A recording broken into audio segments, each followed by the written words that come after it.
Natural disasters, all too real, occurring all too often. Getting medical aid and services to those who need it the most as soon as possible is always the goal. LifeWave and its members have done their part, whether providing financial aid to relief agencies or patches for stress, pain, lack of sleep, more energy for victims and relief workers. But can we do more? David Schmidt, our founder, CEO, and inventor of LifeWave's amazing products and other technologies, has always been committed to doing what he can to help those in need, especially during natural disasters. You know, you think about the humanitarian efforts we've done over the last 10, 12, 15 years, really since you started LifeWave. You've always had a heart for whether it's called giving back or helping others or whatever, no matter the country, no matter the situation, these natural disasters that occur.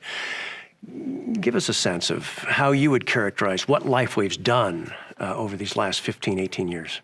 Yeah, Jim, I think it's good to start at the beginning. So when you're starting a company and you're thinking about taking a new technology, getting it off the ground, you're not really thinking about giving back, at that moment.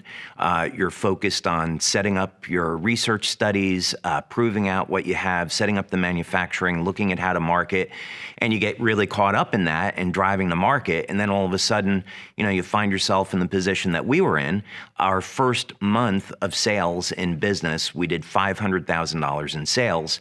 In our first year, we did $17 million in sales. So that was an extraordinary success out of the gate. And then what happened at the beginning of all this is that we did a conference in Las Vegas. And it was a hugely successful conference. We had almost 2,000 people there for our very first one. We had 40 speakers that came in, professional athletes, professional coaches, Olympic coaches. And a fellow by the name of Thomas Burke approached me and said, this is so phenomenal. I'm so proud to be a member of this company.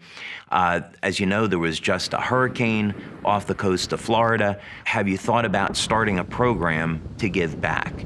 And it was at that minute I realized that when a company becomes successful, you have an obligation to help those in need and give back to those that are less fortunate. So we raised, I think it was $50,000 in relief effort for the Red Cross at that very first event. And that's what kicked off our effort to be in this program of giving back to others. And there always has been member involvement, right? I mean, regionally sometimes, they're the ones pulling LifeWave into the area because they're in the middle of a tragedy, right? The members that we have in our community globally are absolutely extraordinary people. They have always been there to help those in need. So we had a situation in Australia where there were the bushfires and there were LifeWave members that were there to give back and provide financial assistance, patch people, provide medical aid. We've had victims of earthquakes in Indonesia, earthquake in Italy, of course, multiple hurricanes, and LifeWave members have always been there personally to provide medical aid and assistance. And recently we had those floods in Germany and in Japan. Remember, almost back to back over a period of 6-8 months. There's always something happening where LifeWave wants to step up, right? Usually what happens is there'll be some type of natural disaster, something will happen, and LifeWave members will respond immediately and say, hey, I'm trying to help out with this situation. Can the company get involved and provide some kind of assistance? So in the case of the flood in Germany, we responded right away with a donation to the Red Cross. We sent patches out to members so they could be there to help people with relief of pain, coping with the stress, and helping with sleep. So this has been an effort that has been driven both from the company and from the member community.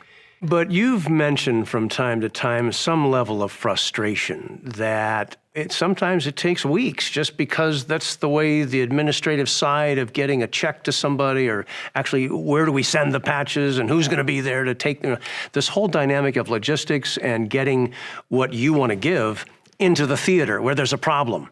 That's been frustrating for you, hasn't it been? It has been. Let's take the situation that just happened in the Ukraine, and there was this global outpouring of what was going on with the refugees, right? So the war is a terrible thing, and we have families that are having to retreat into Romania, into Poland. And the first thing that we did as a response was we donated money to the Red Cross to provide medical aid. We donated money to UNICEF to specifically go to the children that were affected by this. We donated supplies and patches to our members in Poland and Romania. The problem, that's all a great thing, but the problem with it is that it took weeks to get all of these things arranged. And so the frustrating part for me is that these are people that need help now, not in a couple of weeks, they need help now. And so it was these type of incidents where I began to think that I would like to have the capability to provide medical aid, provide relief effort to people within a 24-hour period. And so the question was, how could we do that? Could we apply some things that we do really well, like innovation and product development? Could we put those skills to use and develop a system where we could take matters into our own hand and within 24 hours provide the relief that people need? Well, that's interesting. So you started to apply your technical awareness, your technology awareness, and so how do you begin? Yeah, so actually this began with my son. So like a lot of young men, he was uncertain about the direction that he wanted to go in life. And he had tried college and it really wasn't for him. So I had to sit and pray over it and think about, what is my son really engaged in, and that's going to get him excited. And then the idea came to me. As fate would have it, before LifeWave, I was developing emergency equipment for the Navy. And one of the things that I specialized in was power generation. So I was developing new batteries, new fuel cells, and in particular, a new type of turbine engine that didn't have blades, that worked with a novel combustion system and could provide power in an emergency on a submarine. So this was something that myself and my team were doing back in the 90s. So I approached my son and said, Matt, I have this idea of a project that you and I could work on together, and here's what would be involved. And he immediately got excited about it. And he decided to drop everything else that he was doing. And he moved back to Florida, where I am now. And he came to work for me, and we got started on this project. And it started as something that we were going to do as father-son. But then as we began to innovate and develop, it became really obvious to me that we were doing something cutting edge.